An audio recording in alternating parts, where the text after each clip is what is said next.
रिश्तेदारियों में बहुत औपचारिकताएं होती हैं मेरे भाई। रिश्तेदारी में ऊंच नीच की बातें होती हैं। रिश्तेदारी वो होती है, कोई मुझसे पूछे कि रिश्तेदारी महान होती है या दोस्ती, तो मैं पुलक सागर कहूंगा रिश्तेदारी छोड़ सकता हूं, लेकिन दोस्ती सबसे बड़ी चीज हुआ करती है। दोस्ती में कुछ ऊंच नीच नहीं होता है। दोस्ती में, रिश्तेदारी में तो रिश्तेदारों से संभल संभल के बोलना पड़ता है। हमको पूछा नहीं, हमारा सम्मान नहीं किया, हमारा, ये रिश्तेदारियों के लफड़े हैं। हम उनके घर गए, हमें पानी को नहीं पूछा। दोस्त ऐसा कभी नहीं कहता है मेरे भाई। दोस्त के मन में ये बातें कभी नहीं आती हैं। रिश्तेदार में बहुत सी रिश्तेदारी निभाना पड़ती है, दोस्ती निभाना नहीं पड़ती। दोस्ती तो जीना पड़ती है, आनंद के साथ दोस्ती जी जाती है मेरे भाई। रिश्तेदार शिकायत से भरे होते हैं। कभी कमर साहब आ जाएं, दामान जी आ जाएं, यदि आपके घर में खाएंगे पिएंगे, तिलक भी करवाएंगे, टिफिन भी ले जाएंगे, और घर जाके कहेंगे मजा नहीं आया, धत तेरे की मर गया वो करते करते ससुर साहब, तुमने क्या दिया, मजा नहीं आया। विचार करिए, ये रिश्तेदारियां होती हैं। और दोस्ती तो वो होती है, यदि दोस्ती का आनंद लेना है तो नारायण कृष्ण सुदामा के चिवड़े का आनंद लिया करते हैं, जो 56 भोगों में आनंद नहीं आया करता है। दोस्ती बड़ी आनंद प्रदायक होती है। आपसे एक निवेदन है, मैं जहां तक सोचता हूं कि अब्दुल कलाम को यदि गलत संगति मिल जाती तो मेरा पूरा विश्वास है कि अब्दुल कलाम लादेन बन गए होते, और लादेन को अच्छी संगति मिल जाती तो लादेन अब्दुल कलाम बन गया होता। ध्यान रखिए, राम को अच्छी संगति मिली, वो महान हो गए। यदि रावण को अच्छी संगति मिलती तो रावण भी राम बन के खड़ा होता, और राम को गलत संगति मिलती तो राम रावण बन गए होते। मेरे भाई, आपसे मैं यही निवेदन करना चाहता हूं। आज यदि मैं इस ओहदे पर आके पहुंचा हूं तो इसमें मेरे जीवन में सबसे ज्यादा हाथ किसी का है तो दोस्तों का हाथ मेरे जीवन में है। मान्यवर, सोचिए, अच्छी संगति करो। मालूम है, गंगा जैसी नदी में यदि नाली का पानी मिल जाए तो कहते हैं कि नाली का पानी गंगा जैसा पूज्य हो जाया करता है। गंगा में नाली का पानी मिले तो वो गंगा जल हो जाया करता है, और गंगा जल को यदि नाली में डाल दिया जाए तो वो गंदा जल हो जाया करता है, वो अपवित्र हो जाया करता है। संगति करो तो गंगा जैसों की करो, जहां जाकर के हमारा ये गंदगी में शरीर पवित्र हो जाए। एक कोयले की बोरी में, कोयला जानते हैं, मैला है क्या, बड़ा कठिन है, कोड़सा है, यही कोड़सा, हाँ चलेगा, बहुत कठिन है भाई। यदि उसके बोरी गोनी उसमें यदि शक्कर भर दी जाए तो शक्कर काली हो जाती है। मेरे भाई ध्यान रखना, इस संगति का फल हुआ करता है।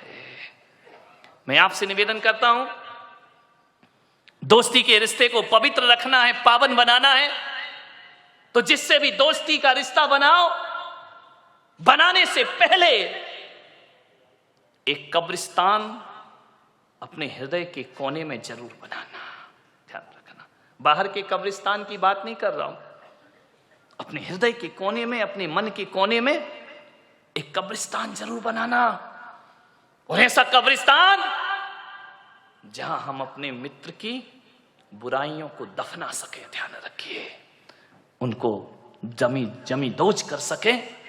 हर मित्र में अच्छाई और बुराई दोनों हुआ करती है। मेरे भाई, आपसे निवेदन है, यदि दोस्ती को अच्छा रखना है तो मित्रों की बुराइयों को सीने में दबा के रखना पड़ता है। ऐसा कब्रिस्तान जहां हम मित्र के दोषों को छिपा सके, बहुत कठिन काम है।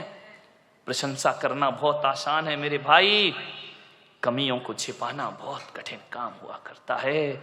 अरे किसी व्यक्ति में कोई कमी है, उस कमी को यदि छिपाना है तो इतना ही कठिन है जैसे कोई जहर का घूंट पी रहा हो। मेरे भाई, हम दूसरों की कमियों को उजागर बहुत जल्दी करते हैं, दोस्त कैसा होना चाहिए? एक वो होती है ना ढाल, तलवार के साथ। ढाल जो होती है वो हमेशा पीठ के पीछे रहा करती है, पीठ पर लगी रहती है। लेकिन जो ढाल जो पीठ पर है, लेकिन जब उसका दोस्त रणभूमि में खड़ा होता है और जब उस पर तलवारों से आक्रमण होता है तो पीछे की ढाल छाती के सामने आ जाया करती है। दोस्त वैसे ही होना चाहिए कि बुरा अच्छे दिनों में तो दोस्त पीछे रहे, लेकिन बुरे दिनों में ढाल बन करके दोस्त को आगे आना चाहिए, दोस्ती का रिश्ता निभाना चाहिए, ढाल बन करके खड़े हो की। परम पूज्य गुरुदेव आचार्य श्री पुष्पदंत सागर जी महाराज की अहिंसा परमो धर्म की प्यारी प्यारी भव्यात्मा। कदम रुक गए जब हम पहुंचे रिश्तों के बाजार में, कदम रुक गए जब हम पहुंचे रिश्तों के बाजार में। बिक रहे थे रिश्ते खुलेआम बाजार में। हमने कांपते ओंठों से पूछा कि रिश्तों का क्या भाव चल रहा है। दुकानदार ने कहा कि बोलो भाई साहब, कौन सा रिश्ता खरीदोगे? मां बेटे का, भाई बहन का, पति पत्नी का, प्रेम और विश्वास का? हमारे यहां हर रिश्ते ऊंची क्वालिटी में मिला करते हैं। चुप रहे हम। उसने कहा कि बोलो कौन सा रिश्ता खरीदोगे? अरे बोलते क्यों नहीं, उत्तर तो दो, प्रश्न तो करो। बड़ी दबी हुई आवाज में पूछा, दोस्ती के रिश्ते का क्या भाव चल रहा है? उसने कहा कि बाबूजी क्षमा करना, सारा संसार इसी रिश्ते पर टिका हुआ है। सारे रिश्ते बिक जाएं तो बिक जाएं, पर दोस्ती का रिश्ता कभी बिका नहीं करता है। दोस्ती का रिश्ता बिकाऊ नहीं होता है। दोस्ती वो रिश्ता है जिसका कोई मोल नहीं लगाया जा सकता है। और जिस दिन दोस्ती का रिश्ता बिक गया, उस दिन ये दुनिया जीने लायक ना रह जाएगी। ध्यान रखना, दोस्ती से कीमती कोई जागीर नहीं होती। दोस्ती से कीमती कोई जागीर नहीं होती। दोस्ती से खूबसूरत कोई तस्वीर नहीं होती। यूं तो कच्चा धागा है दोस्ती मेरे भाई, मगर इस धागे से मजबूत कोई जंजीर नहीं होती। मगर इस धागे से मजबूत कोई जंजीर नहीं। महावीर भगवान ने कहा है, सत्वेषु मैत्रीम गुणषु प्रमोदम। एक सूत्र दिया, सारे जगत से मैत्री का भाव रखो, दोस्ती का भाव रखो।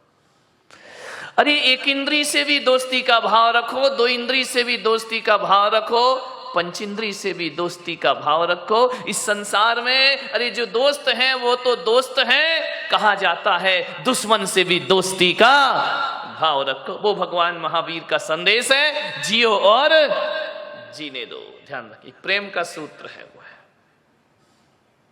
एक बात स्मरण में रखने जैसी है, हमारी जिंदगी जो चलती है तीन लोगों पर चलती है, पत्नी, बच्चे और दोस्त। समझना, एक गृहस्थ को जीने के लिए पत्नी की भी जरूरत होती है, उसे औलाद की भी जरूरत होती है, और उसे एक दोस्त की भी जरूरत हुआ करती है। इनके बिना जीवन अधूरा होता है, इनके बिना गृहस्थ की जिंदगी खुशहाल नहीं हो सकती है। ध्यान रखिए, एक पत्नी भी चाहिए, औलाद भी चाहिए, और एक अच्छा सा दोस्त भी चाहिए। मानिए, एक बात बड़ी मार्के की है, ये तीनों चीज बड़ी नसीब से मिला करती हैं, किस्मत से मिला करती हैं। मुझे नहीं मिले तो मत समझना मैं बदकिस्मत हूं, मेरा रास्ता अलग है, मैं तुम्हारी बात कर रहा हूं। पत्नी भी नसीब से मिलती है, औलाद भी नसीब से मिलती है, दोस्त भी नसीब से मिला करते हैं, किस्मत से दोस्त मिला करते हैं जिंदगी में। और अच्छे दोस्त तो बहुत बड़ी किस्मत से मिला करते हैं। दोस्त तो दुनिया में हजारों होते हैं, अच्छे दोस्त तो 2-4 ही हुआ करते हैं जो हमारी जिंदगी में हमारा साथ निभाए। एक बात है लेकिन इसमें, पत्नी के लाने में परिवार का हाथ होता है, ध्यान रख। माता पिता का, रिश्तेदारों का, परिवार का, परिचितों का पत्नी के लाने में हाथ होता है, ध्यान रखिए। पत्नी के लाने में परिवार का हाथ होता है, उसमें हम कुछ नहीं कर सकते हैं। संतान प्रकृति की देन है, उसमें हम कुछ नहीं कर सकते, ध्यान रखना। कैसी औलाद पैदा हो, अरे औलाद पैदा हो ये काम तो तुम्हारे बस में है, लेकिन कैसी औलाद पैदा हो ये तुम्हारे हाथ का काम नहीं हुआ करता है। औलाद अच्छी होगी या बुरी होगी ये प्रकृति की देन हुआ करती है, इसमें आप और हम कुछ नहीं कर सकते हैं, ध्यान।